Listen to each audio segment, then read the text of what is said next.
Lawland here, and welcome to another episode of Left Hand Reviews. And today we're going to take a look at Dungeons & Dragons, the Conquest of Nerath.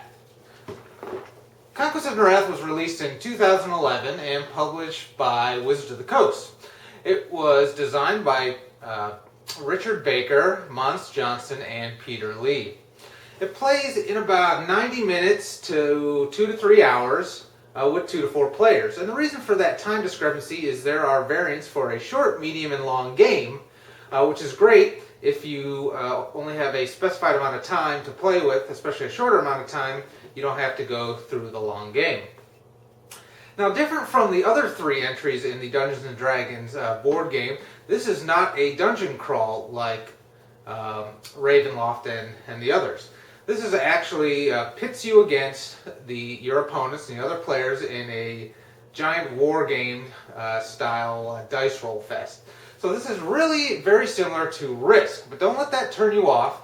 There are a lot of neat aspects to this game, and it does fill a certain niche. So let's take a look at what comes in the box. Conquest of Nerath comes in a very large game box. Here it is compared to one of my favorites, Castles of Burgundy, and you can see it's not only a thicker box, but it's also about twice as wide, maybe even a little more so. Another thing I just wanted to point out about the exterior of the box is the artwork. I mean, this is just some amazing, amazing artwork on the front. It looks gorgeous, and that's just not something that you see from a lot of games these days. You know, another one that it reminds me of is Saki and Samurai. So there's a little sneak preview for something coming up in the future. But, you know, a great box cover, great artwork is just really nice. Let's take a look. Now inside the box, you're going to see probably one of the best inserts I have ever seen. Previously, Tikal was the champion of the one of the best box inserts, but this will rival even that. So let's see what we got.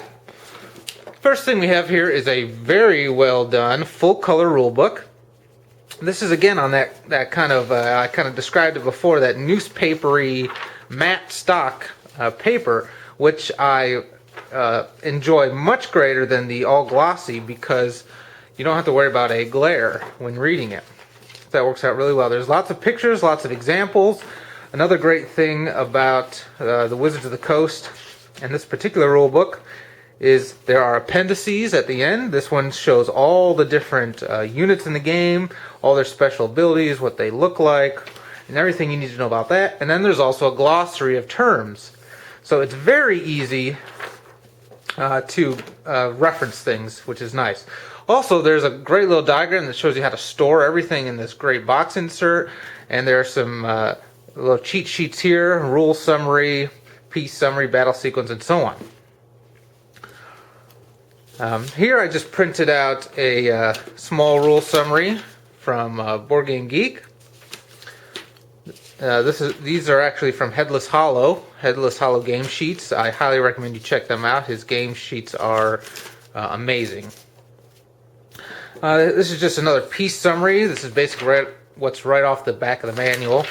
Again, another Headless Hollow cheat sheet here. Just a quick summary of the rules, so it's easier to teach. A couple more of those printouts that I printed. You can see I love the BGG files section.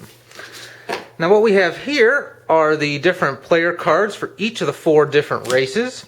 It's going to have their initial unit set up on the board, color codes exactly on the board where the unit's set up, and how many go in each area. It's very well done, very easy to read. And on the other side is the side that's going to be face up while you're playing.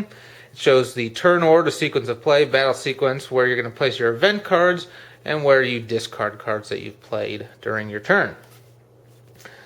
So this is for the Iron Circle. We have the same thing for the Nerathan League. We have the Dark Empire of Karkoth. And finally, the Valen Alliance. So each card is more or less the same except for the color and the symbol that corresponds with that particular faction.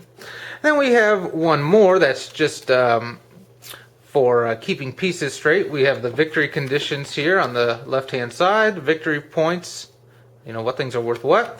You're going to store your gold markers here, dungeon guardian tokens here in the center, and then the treasure cards on the right side. So this is going to go face up in the game board. Now on the other side of this here, we have a piece summary, a little bit more about the victory conditions, and the process for exploring dungeons. Do you see the issue here? If you have this set up and you have the pieces on it, there's no way you can turn it over to the other side. I think this was maybe a manufacturing issue or oversight. I think it would have been better if this was maybe twice the size, and so this was at the top and this part was at the bottom. So this treasure would be maybe the treasure discard stack, and this up here would be the, you know, the draw pile for the treasure. So I don't know if somebody just totally missed that, or if it was just a manufacturing oversight that they chose not to fix. But that's one little annoyance, but minor, I guess. Now on the left-hand side here, you can see lots of dice. You have 6-sided dice, 8-sided dice, 10-sided dice, and even a D20 in here. A neat little thing is this little pocket where the dice are kept has little symbols in the shapes of the dice, which I think is pretty neat. It's just cool to show you that this is where the dice go. Unfortunately, this game could have used more dice. There's definitely enough here to be serviceable, but you might have some units that roll d20s, and you may have 3 or 4 of them attacking one area, so you'd really need to roll 3 or 4 of these, but they only include 1, so you just have to roll them 1 at a time, which is not a huge deal, and I don't blame them. There's already a ton of dice included here, a very nice high quality die. But it may be worth your while if you're a D&Der and have lots of extra dice, is to pile some more dice in here. We have a very large game board that is absolutely gorgeous. I'll show you when I set it up what it looks like.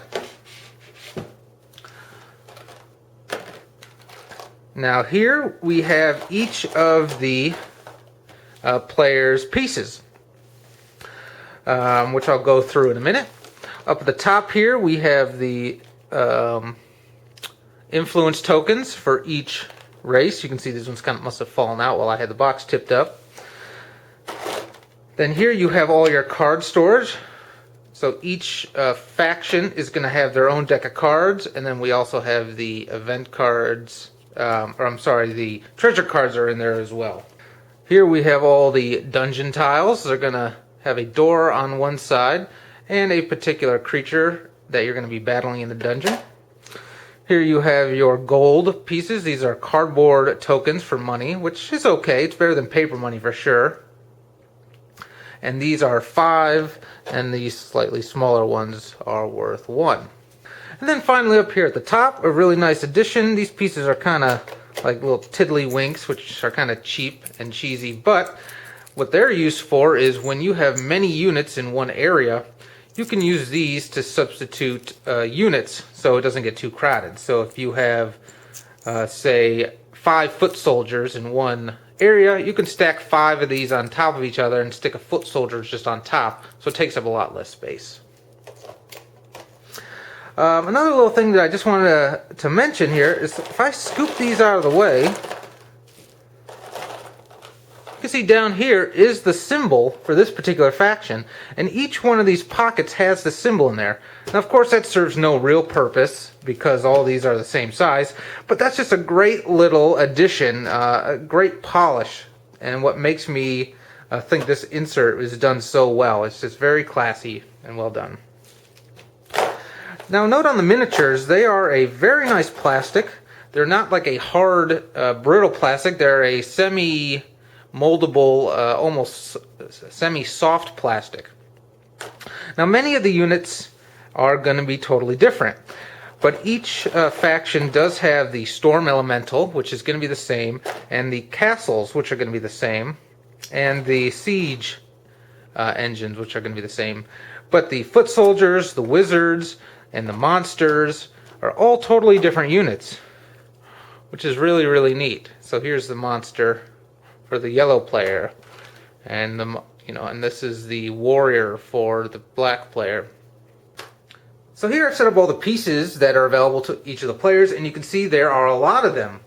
And it's actually pretty easy to tell the difference between the pieces, though, and I'll show you how. We have the castles here on the left, which are pretty straightforward because they look like a big triangular castle.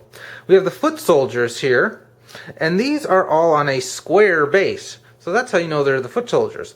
And that square base also corresponds to the fact that these will roll a d6, a square die. So pretty nifty how they did that. And each one of these is a unique piece, a totally unique mold, which is very neat. Then we have the wizards here, which are on a hex, an elongated hex style base. And you can also tell that they're wizards because they're all holding a staff. Next we have the fighters. The fighters are all a unique mold. They are on an elongated hex base, just like the wizards, only much larger. And you can also tell that they are the fighters because they are all riding some sort of creature, a horse, a wolf-looking thing, and so on. So easy to tell who they are. Then we have our siege engines, which are basically a trebuchet, and they're all the same. We have our warships, again the same mold but in different colors, very nice. The monsters. The monsters are on a pentagon base, and they are all a unique mold. The storm elementals on a normalized hexagon base, and those are the same mold, just different colors. And finally, of course, the favorite would be the dragons. Each dragon has a unique mold, the yellow one obviously being the most drastically different. But they are very, very nice pieces. This is, if you are a person that collects games or will purchase games just because of the nice shiny bits, this is an absolute must-have. I mean, look at all of them. There are so many pieces in this game that it's crazy. So now that I've made a mess, let me set up a 4-player game, and I'll walk you through the basic rules. Well, I decided before I set all the pieces onto the board, I'd just kind of give you an overview of what the board looks like. So here it is, and you can see it is a gorgeous board, very nice, vibrant, deep colors. And each of the areas, or each of the parts, countries, whatever you want to call them, have a outline, a colored outline around them, and that tells you who the country belongs to by default. So all these ones that have a red outline around them are going to be a part of the Iron Circle. The white outline are Nerath. So it's very quick and easy to see where on the board each of the factions starts. Also, each country here is going to have the symbols corresponding to the units that start in that particular area. So it's very easy to set up. If you remember, those player aid cards will show you where to set up, but it's just as easy, if not easier, to just look at the symbols that are on the board. Also, right next to that, you can see one of the dungeons. This is where those dungeon tiles are going to go, and people are going to have the opportunity to try to combat the denizens of those dungeons in order to collect special treasure cards. And then off to the left side of the board, we have the victory point track. It's pretty straightforward. It starts at the top and works its way down. And these green spaces just indicate the game ending points, depending on if you're playing the short, medium, and the long game. It's pretty straightforward. You're just going to put an influence token on it and move it down the board as you conquer territories. So here is the game board completely set up, and you can see that there are it is just a ton of pieces on there. It's just total chaos, which is what makes this game so much fun. Every land space on the board will start with some units on it, with the exception, of course, of the dungeon spaces, which are going to just start with a dungeon tile on them. Also, one thing I failed to mention a second ago was that each race or faction has their own capital city, and that's denoted by the city that has their country's symbol in it. So you can see that here For the Iron Circle, it's the Citadel of Iron's Grasp, and it has the Iron Circle's symbol there. Each player also has their player board with their event cards ready to go. We have the kind of the community resource board here with more dungeon tiles, treasure cards, and the gold. And each player will be sitting around the table, preferably closer to the main area of their particular faction's color. The steps in a turn are, you're going to draw a card, you're going to move, then you're going to fight battles, then there's a brief reposition phase, a reinforcement phase, and then an income phase. Now the turn order in this game is static. It is always going to go Karkoth first, then the Valen, then the Iron Circle, and then Nerath. So essentially starting in the top right corner and going around. So the first step is draw. So the Karkoth player will draw a card off of their deck. So let's just, since these guys are closer to me, let's presume that it is the Iron Circle's turn. So they will grab a card off their deck, take a look at it. This one says play immediately. So when you draw a play immediately card, you play it immediately. And this one says remove one Iron Circle piece from play and add 4 gold to your treasury. So you must select an Iron Circle piece. Generally, you'll probably want to select, say, a foot soldier because they are the weakest piece. And you get 4 gold, which is good because that gold is what you use to reinforce by purchasing new units. And there's some great little flavor text at the bottom. High taxes fund a strong military force, but the financial burden causes much internal strife. So that would get played immediately and put in your discard pile. But there's other cards that are not played immediately, and they will tell you at the top here when exactly they are played. So Infamous Trader says, play at the start of a battle round involving your pieces and any enemy fighter. Remember, fighter is the piece on the elongated hexagon that is riding some sort of creature. So those are the fighters, remember. And it says remove 1 enemy fighter from the battle, then add 1 Iron Circle fighter to the battle. So this is going to help tip the battles in your favor. And you're going to keep these in your hand until you play them, and there's no hand limit. So the next step is moving. You can move any and all of your units up to their movement value. The foot soldiers are allowed to move 1 adjacent space. Siege engines can move 1. Fighters and wizards and monsters can move 2 spaces. And castles are stuck. They do not move. Then we also have the storm elementals, which can move up to 2 spaces. Warships can move 2 spaces. And dragons have the ability to move 3 spaces. Now when moving, you're going to be moving to adjacent locations. So here to here is considered 1 move. The ships here must stay in water because ships can't travel on land. So they're going to move to adjacent sea spaces. The storm elementals are actually able to move over land and sea. So you can move them. If they can move 2 spaces, 1, 2, move them on the land. Dragons are a little bit special because not only do they move 3 spaces, but they can move over land and sea, and they can also fly over enemy spaces. So if this dragon started here, it could move 1, 2, 3, if it so chose. So that's a neat ability that dragons have.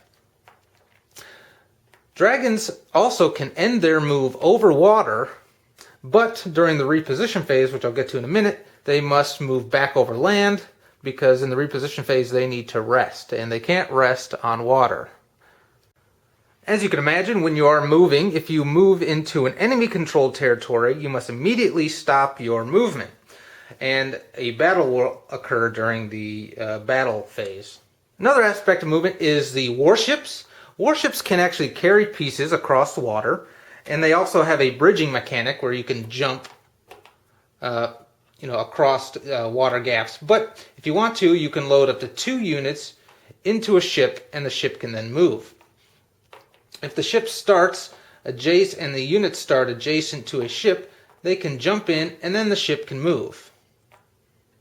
Units cannot move to a coastal space and then jump on a ship. They must start in the coastal space before they jump on the ship.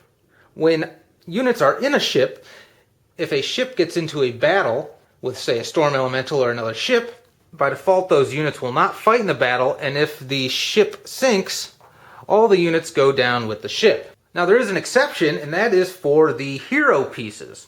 So I didn't mention it earlier, but all wizards and all fighters are considered heroes.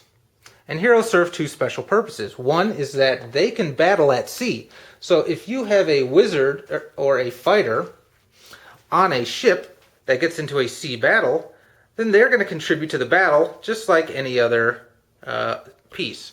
So here you can see that the Valen Alliance starts with a fighter on their ship. So if this ship got into a battle, not only is the ship going to fight, but so is the fighter. The second purpose for heroes is that heroes are the only pieces that can move into dungeon spaces. So let's show an abbreviated move phase here for the Iron Circle. So first I'm going to have my hero fighter move into the dungeon. He's also going to be supported by the wizard here. So 1, 2. So now they're both going to fight in the dungeon. I decided to move 2 just to give myself a better probability of winning. This fighter's going to jump in the boat here, and then the boat will move here to Druid's Reach to fight this storm elemental.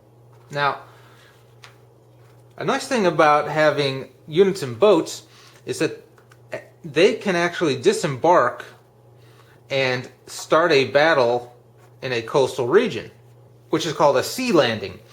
But you must say where you're going to do the sea landing first, and you must always fight the sea battle first. So in Druid's Reach, these two are going to battle the storm elemental first before we can do the sea landing here into the Thorn Deep to fight this monster. If by chance the Iron Circle is defeated here in the Druid's Reach, then they're both going to sink, and then they're not going to be able to fight here in the Thorn Deep. So to improve my chances, I'm going to move my monster here into the Thorn Deep and these two foot soldiers as well. We can see that the Storm Elemental rolls a D8, but they have a special ability called Capsize, which when they are attacking or defending on a water space, a sea space, they actually get to roll 2 D8s. And then on this side, the boat, warship, is going to roll a single D8, but there's also a hero on board which can participate in the sea battle. This hero is a fighter, and the fighters roll a D10. So it's going to be 2 D8s on this side versus a D8 and a D10 on this side. The way battles work is all rolling occurs simultaneously. Die rolls of 6 or greater are hits. For each hit, you remove one of the units from the board, with the exception of castles and dragons. And I'll get to that in a second.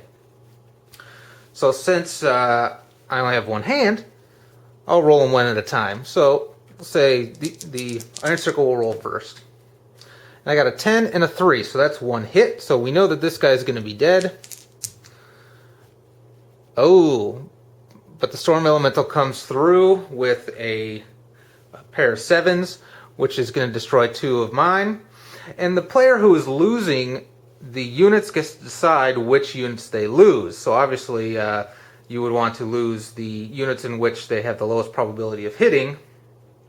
But in this case, don't have to worry about that choice. Blah, blah, blah. Everyone's dead and wiped out here. Looks like my fighter's not going to be supporting the battle in Thorn Deep. But that's okay, I should be alright. The Valen's monster gets to roll a D12. But my monster also gets to roll a D12. And I have my 2 foot soldiers as well. They're going to roll D6s. Now another thing about battle that I didn't mention is that you have to fight at least one battle round. If the attacker and defender are still on the board at the end of the first round, the attacker can choose to either press the attack, which means roll again, each side rolls again, of course, or can decide to retreat. And only the attacker has that option. The defender basically has to stay there and wait for themselves to be slaughtered, or hope that the attacker retreats. And when you retreat, you just retreat into an adjacent friendly area. So in this case, their monster's going to roll first. They roll an 11, so one of these guys is going to take a hit. Iron Circle will roll, and Iron Circle rolls 11, 4, 2. That's one hit. So this monster is going to be dead because it's the only creature there. And I'm going to decide to take the hit on my crappy little foot soldier. Since there are no more defending units there, I have succeeded in overtaking the area. So I get to place one of my influence markers in that area.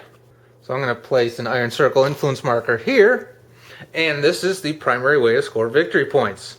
For each enemy area that you conquer, you gain 1 victory point. So I'm going to take my influence marker here and move it up to spot number 1. Now if the Valens subsequently take this area back over, I don't lose the victory point. I just have to obviously move my influence marker off of it. And then if I were to take that place over a second time, I still get an additional victory point. So it is gross victory points as opposed to a netting of victory points. If the Valen or an enemy takes over one of my areas, say they took over this one here, and I moved back in and captured it back, I do not get a victory point for that, because that was originally my area to begin with. You only get the VPs in battling when you're taking over enemy territories. And finally, we will go to our dungeon conquest here. So what you're going to do, we'll just move these guys off of that dungeon tile, and we're going to flip it over and see what we are going to encounter. Looks like a basilisk. And the basilisk is going to roll a d12 and has first strike. Well, that's no good. Now, the first strike ability is exactly what it sounds like. They will roll their die or dice before any other players and inflict hits first as well, thus diminishing the ability of the other units to attack, because they may have fewer dice to roll. All wizards have the first strike ability, but so does this basilisk. So your wizard is going to roll a d10, and the basilisk is going to roll a d12. And just have an opponent roll for the dungeon creature, the one that's the most angry at you for taking over their territory, preferably. So let's roll these. And we rolled a 5 for the wizard and an 8 for the basilisk. The basilisk has defeated us. Or has defeated the wizard, I'm sorry. So he's dead. The wizard, unfortunately, did not inflict a hit on the basilisk. The basilisk only rolls 1 die, so it only has 1 hit point. There are some that roll more. But we still have our fighter. That's exactly why I brought in a second creature there to help against those crazy dungeon denizens. So my fighter's also going to roll a d10. So let's roll it. And I rolled a 6. So the basilisk is defeated. Hooray! So what's going to happen is I'm going to place that onto the dungeon tile discard. I'm going to refill the dungeon space now with 2 dungeon tiles. 1, 2. So that, as you can see, there's a good incentive to conquer those dungeon tiles first, because there's only going to be 1 creature in them. After that, they're going to be refilled with 2. So since I defeated that basilisk, I then take a treasure card. Let's see what this one says. This is a Vorpal Sword. Play anytime. This is a property card, meaning when I play it, it is in play for the rest of the game. And says each of your fighters scores 2 hits on an attack roll of 10 or higher. And fighters roll those d10s, so if they happen to roll a natural 10, they're going to score 2 hits instead of just 1. Also, when I play this card, I get 2 victory points. So again, a very powerful card, and again, 2 victory points. So these treasure cards are excellent to get, but they are dangerous. So after we have completed all battles on the board, we're then going to move into the reposition phase. All you need to do here is move all of your heroes out of dungeon spaces into an adjacent friendly space or an adjacent ship. So our fighter here will just move back out into Mount Corinda. And any flying creatures, aside from storm elementals, must move back over a land space to rest. During the reposition phase, those flying units can move up to their normal movement value to find friendly land again. Again, those storm elementals, though, do not have to reposition back over land. And you might ask, well, why don't they just say dragons have to reposition over land instead of flying units? Well, the reason for that is there are some special cards in your event card decks or in the treasure cards that will give certain creatures you control the ability to fly. Then after the reposition phase, we're going to go to reinforcing. So at the beginning of the game, which I forgot to set up actually, everyone starts off with a starting treasury. Karkat has 10, 11 gold for Valian, 12 for the Iron Circle, and 13 for Nerath. So with that starting treasury, you're going to purchase new units during the reinforcement phase. The cost of the units is between 1 and 5. Foot soldiers are 1, siege engines and fighters are 2, wizards and monsters are 3, castles are 4, warships are 2, storm elementals are 3, and dragons are all 5 gold. So you're going to spend your gold to purchase as many units as you want. And it's important to note that the unit supply, the miniature supply, is not finite.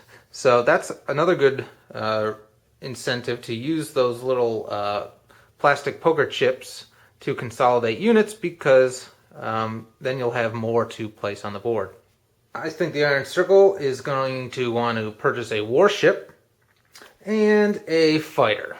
So that's going to cost a total of 4 gold. So I'm going to place 4 gold back into the treasury and place these on the board. Where you place them is for the land pieces. You place them at a space with a friendly castle. So I can see I have a castle here. So I'm going to place this guy here. And ships must be placed in a sea space that has a coastal castle. So in this case, we'll place that here at Scarlet Bay. It's important to note that you can only place or reinforce up to 4 units per castle. So I could put 4 units at this castle, 4 units at this castle. If you had only 1 castle, that rule is void, and you can place as many as you want at that single castle that you control. You can also purchase castles, as I mentioned earlier, which cost 4, and you're going to place those in a friendly area on the board, but you cannot start reinforcing to those new castles until the following turn. If you have captured castles of an enemy, meaning you conquered a space that had an enemy castle, castles don't actually get destroyed in battle, then you could also reinforce to those spaces as well. And if you happen to have captured an enemy's capital space, which I didn't mention earlier, that's going to give you 5 victory points instead of just the normal 1 for capturing a space.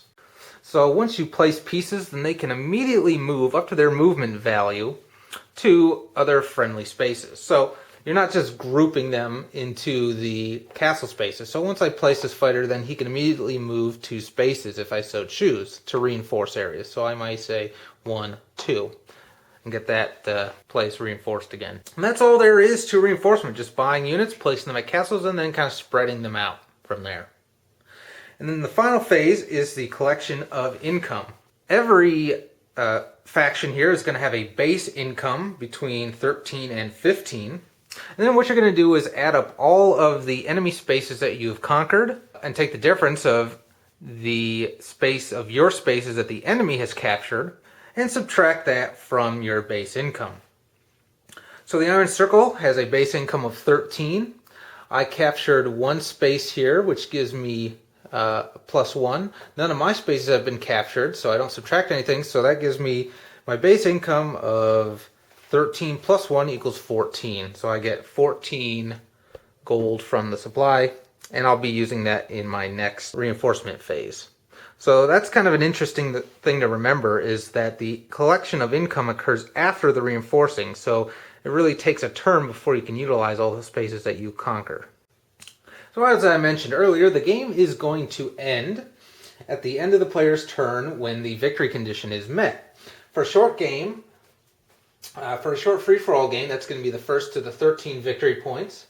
For a medium free-for-all game, that's going to be the first to 20 victory points.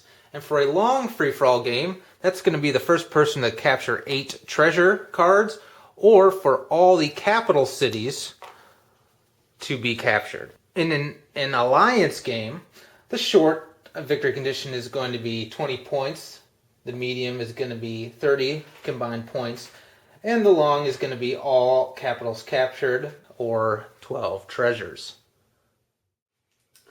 So that's really all there is to Conquest of Nerath. You're going to move, roll dice, reinforce, collect that income, and just keep doing it over and over and over again. It is a risk clone. There's no way to get around that. It is absolute luck-based dice fest for the most part. Of course, the units that you purchase, the lands that you attack, the ones that you leave undefended, they're all going to matter, of course, but it's going to mostly come down to the roll of those dice. And that is going to turn a lot of people off, and I understand that. But like the other Dungeons & Dragons games, I see this more as a social game as opposed to a highly tactical or strategic, tight rule set Euro. This is meant to be played with a group of friends, and you're just rolling those dice, you're having a great time, you're laughing, you're cheering, you're saying, oh, come on, kill that monster, you're screaming. That's the way this is meant to be played. It's meant to have a lot of fun. So you have to go into the game or purchase the game expecting or hoping for that. You can't go into this wanting to have a really tight-knit war game, because you're not going to get that with all this dice rolling. But that being said, the game is a tremendous amount of fun. The pieces are of an exceptional quality, and there is a huge variety of them. You couple that with the fact that you can also battle those dungeons, and that's an alternate path to victory in the long game. You can get all sorts of special abilities out of those treasure tiles. Each faction inside of their faction deck is going to have totally different abilities, and they're tailored depending on the faction. So some factions are better at utilizing this event deck. Some factions start off a little bit more spread out on the board. Some start with more units on the board. Some start with a little bit more air superiority or water superiority. So it's really great to play this game as all the different factions. Now keep in mind, I went over this with the free-for-all rules. If you're playing an alliance game where it's 2v2, or if you have an odd number of players, or only 2 players where each side is controlling multiple factions, then there's a slight twist on some of the rules. But overall, it's 90% the same. Another thing I really enjoy about the game is the game board. It's a beautiful game board. The colors are very rich. It was printed very well, and I really have no complaints on it. In fact, it's probably my favorite aspect of the game. It's just beautiful to look at. If you are a person that gets games because of all the miniatures, I would say that this is a must-have. There are a ton of miniatures in this game. 252 of them to be exact, 63 for each side. And moving them all around the board and just conquering territories and then watching yourself get decimated on the next turn because you left a whole bunch of places unreinforced, and then being able to capture your enemy's capital city, which is a huge blow to them, because what I didn't mention is not only does the person capturing it gain 5 victory points, but the opponent's castle who is captured now receives half their normal income, so that's a big handicap for them. So overall, I love Conquest of Nerath. I think it's a great game as long as you go into that with the sense that it's similar to Risk, that it's just a super dice fest. but it doesn't last necessarily as long because you can control the length of the game because of that victory point system. So it's a fun game if that social aspect does appeal to you, as well as the bits and having that fourth entry in the Dungeons & Dragons library does, then I highly recommend you give this a try and pick it up. It's a great addition to your collection because it's a little bit more unique than a lot of the other D&D games and a lot of the other war games out there. So, if you enjoyed Risk as a kid, or you just like the looks of this one, I feel like I said that about 10 times, but pick this game up. It's a lot of fun.